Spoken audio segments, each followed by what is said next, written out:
اینا نیست، سوئد نیست. منو بینیدم. مردم تاجیکستان در ماه اول بهار با کمبود شدید برق روبرو شدند، با وجود آنکه در آخرهای سال 2018 با گردان کردن چرخه اول نیروگاه بزرگ راغون مقامات وعده از بین رفتن نارسایی برق را داده بودند. حاضر من از ساعتی میکشن، از ساعتی 8-9 میکشن، من تا ساعتی 6 بیگاره. آخه من طلبا مکتب میرن، لباساشون به اتوک، من روز دراز این همین طلبای مکتب در زور آخه اتوک کردن در کار، کتابشان خواندن در کار. سوئد میکشن تمام، با گودکای مایدر خدا میته که سوئد مرد ما کتاب نمیخوندیم. سر میخیزم وظیفه تیار نکردم میرم مکتب. دهه ظفر در شفت محله ظرفشانی دوشنبه جایگیر است. مثل اکثر ناحیه‌های کشور اینجا قوه برق با رجه داده می شود.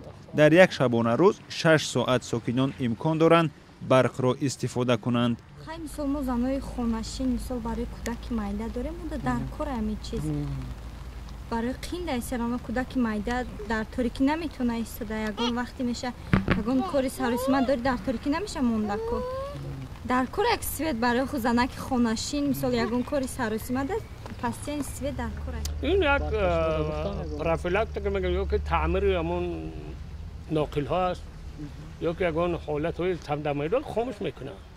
این چیزی که شب میکشن پگاهی میتن یا که روزانه میکشن این شما خبر نداره.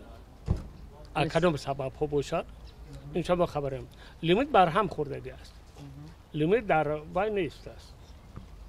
اینم موقتا است. ساکنان برای پختن طعام از اصولهای بابایی استفاده میکنند که در اول بهار از حوادث کم یافته است. مسئولان برق تاجیک سبب محدودیت انتقال برق را کارهای تعمیری و پروفیلاکتیک گفتند.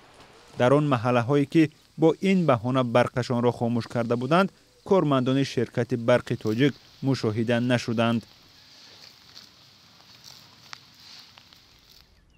مسئولان شرکت برق تاجیک گفته بودند که کارهای به قولشان پروفیلاکتیک تا جشن نوروز تمام می شود.